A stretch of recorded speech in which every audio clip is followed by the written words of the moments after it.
Hi everyone, my name is Sarah Mari. I'm one of the librarians at Portland Public Library in Portland, Maine, and I'm here today with a read aloud. The book that we're reading are The Accidental Adventures of India McAllister. This book is by Charlotte Agell, and something really cool about Charlotte Agell is that she lives right here in Maine. This book is published by Henry Holt and Co, and we're gonna start right off with chapter 1. There are some small illustrations in this book, and I'll show them to you as they come up. Chapter 1, Me, India McAllister. My name is India McAllister, and I'm 9.5 years old. I live in Wolfgang, Maine, where there are no wolves, but the coyotes grow almost as big. You can hear them calling to each other at night. My house is on the corner of Blueberry and Buckle Streets, so my address sounds like the best breakfast in the world, Blueberry Buckle. Nowadays, it's just Mom and me and Tofu, of course. He's my dog. It's a big house with really high ceilings. You could practically play basketball in here. I've never done that, but badminton works okay too, except for when the birdie gets stuck on the chandelier. We actually have a chandelier, but we never dust it, and I can't seem to knock down that birdie. Everybody asks about my name. People think that I'm from India, but I'm not. My mom and dad adopted me from China way back when I was too little to remember. The way I look at it, I'm from Wolfgang, Maine. Here's what I'm not named for. India, featuring the Taj Mahal, curry, and lots of people, but not me. Except for being born in China, I've never been outside of Maine. Here's what I am named for. India Ink. That's because Rosemary, my mom, is an artist. And she is in love with ink, India ink. She says it's the best smell on earth and that it's darker than night. I think it's okay, but personally, I prefer sour apple gum or how the grass smells when it gets cut. Right now, Mom isn't working much in ink. She's in an oil paint phase. Since her studio is in the big front room, our house smells like turpentine. That room used to be the parlor, Mom says, back when fancy people lived in this house instead of us. Once upon a time, my dad lived at the corner of Blueberry and Buckle too. His name is Andrew. He isn't fancy either, but at least he lived here. Now he lives in Ottenbury with his friend Richard. He left when I was 7, but sometimes it doesn't feel like that long ago. I see him all the time, almost every weekend, but I miss him more than that. I don't miss Richard. I don't really know Richard. Mom says she doesn't care. Divorce is fine with her. Mom says she's so busy painting these days that she can hardly think of anything else, except me, of course. And she's busy, very busy. She even forgets when to cook. It's a good thing I can put together a balanced meal by myself. Milk, cookies, very balanced. Our whole back room is full of paintings. Sometimes she sells one in a big show in New York City and is excited for weeks. Mom promises that the next time she has a show there, we'll both go. Too bad for Dad. He'll be stuck in Ottenbury with Richard. There's a lot to know about me. Like what I like. What people like is very revealing. For example, Richard likes smelly cheese. I do not. Here's what I do like. Tofu. He's the best dog in the world, even if he eats our slippers. Fierce, smelly slippers. He thinks he's a big game hunter. 2. Some of my mom's paintings. Not all of them, and my mom, of course. 3. My teacher, Mr. Argentoff. He lets me read when he's teaching. Also, he has the mustache of a grand villain, only he's really, really nice. 4. Colby, my best friend. He's a boy, but half the time I act more like a boy than he does.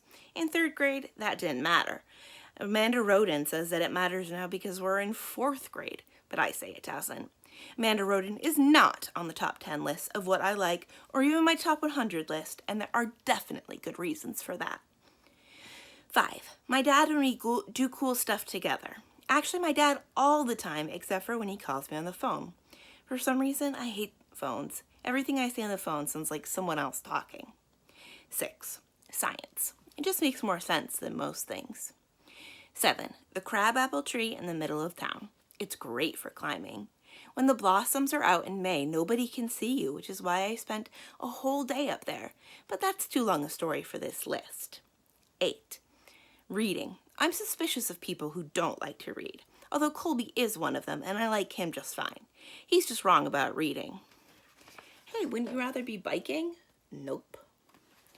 9. My next door neighbor, Mrs. Ordnance. Her last name means rule, but she hardly has any rules, that is. When I want to hear myself think, I go to her house, and she listens. 10. Adventures. I haven't really had any yet, but I'm planning to. Chapter 2, the UFO. One rainy Saturday, I'm lying on top of my covers listening to the rain, with no clue at all that I'm about to find adventure. I'm already dressed, but this day does not inspire me. It was supposed to be Dad Day, but he and Richard are in Venice, as in Italy. There aren't many streets in Venice, just canals, and the only thing is the water is rising and kind of polluted. They figured they'd go see Venice before it disappears into the sea. Mr. Argentoth, my teacher, says that a lot of stuff is going to disappear into the sea if we're not better at taking care of our planet. This makes me mad. Who's going to take care of the polar bear? Wolfgang is pretty far from the ocean, so I'm not too worried about rising water.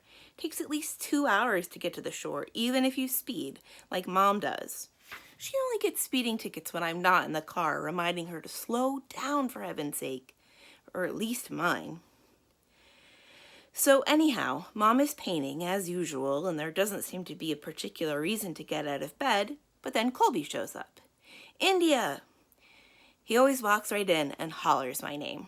I get out of bed, slide down the banister, and then we both walk up the stairs and slide down the banister 3 times each. It's a good thing to do at my house on account of our elegant stairs.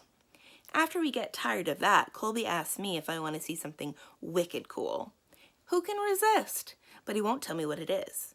Then it wouldn't be a surprise, he says. So I get my rain boots and my jacket, but no umbrellas, because those things just get in the way unless you feel like parachuting off a fence or something. That doesn't work too well, actually, but maybe with a stronger umbrella.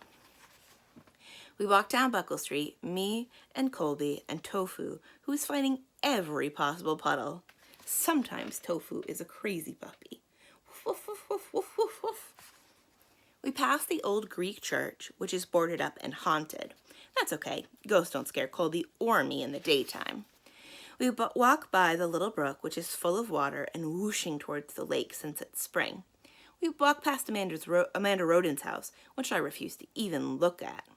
Wonder what the rodent's up to, Colby asks, but even though he calls her that sometimes, he doesn't think she's that bad. I do. She thinks she's so smart. Anyway, we don't see her. Where are you taking me? I finally asked. Here, says Colby, stopping by a big field where there's nothing growing yet since it's only the end of April. What? I asked, looking around. Mud clumps? No, silly, he says, pointing. Don't you see? I look more closely. Come on, he says, and we start walking across the field. It's a good thing we're both wearing boots, that's all I can say. We reach a funny track in the mud. It wanders all over the place. So, he says, now can you see it? What? I still don't get it. So what if somebody drove all over the field? The farmer might not be happy, but it's hardly big news. A UFO, whispers Colby, and even Tofu stops bouncing around. What else would make this weird pattern in the field? Sam Cooke on his dirt bike, I want to say, but I don't, since he does have a point. If you stand back and look, you can tell. Those are no ordinary tracks. These tracks are fresh, says Colby, squinting at the evidence. The aliens must have been hiding here in the night. Tofu paws at the ground and whines. It's okay, boy, I say, sort of under my breath. We decide to come back tonight and watch for UFOs, even though it's probably strange to think that they'd visit the same place twice. Or not strange, says Colby, who's been watching some show about flying saucers. They're drawn to places of power. There's a place of power in Wolfgang, and it's Farmer Bixby's field? That doesn't seem likely to me, but on the other hand, those tracks kind of made the hair on the back of my neck stand up. Something odd is going on. So we do something highly unusual and lie to our moms.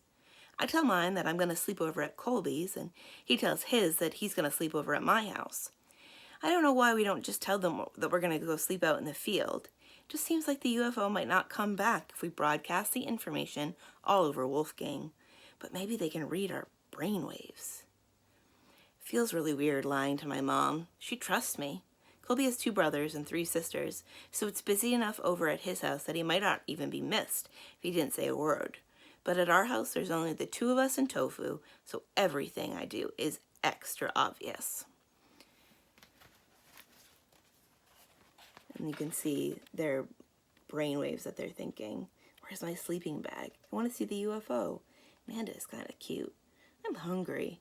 I want to see a UFO. I hate Amanda. You can also see India and her mom and her dog. What have you 2 been up to today?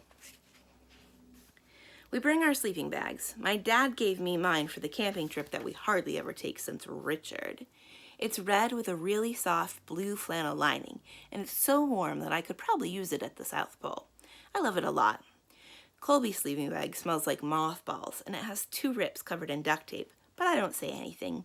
He can't help it if everything he owns is a hand-me-down. Fortunately, by the time we get going, the rain has stopped. There's even a long, lovely sunset with gold and red in the sky, the kind that always makes me think of angels. We walk back to the field, talking and joking, but I already miss Tofu. It would have been nice to have him here with us. I try not to think about bears or coyotes, but Mom would have suspected something if I said Tofu was going on a sleepover too, so he had to stay home.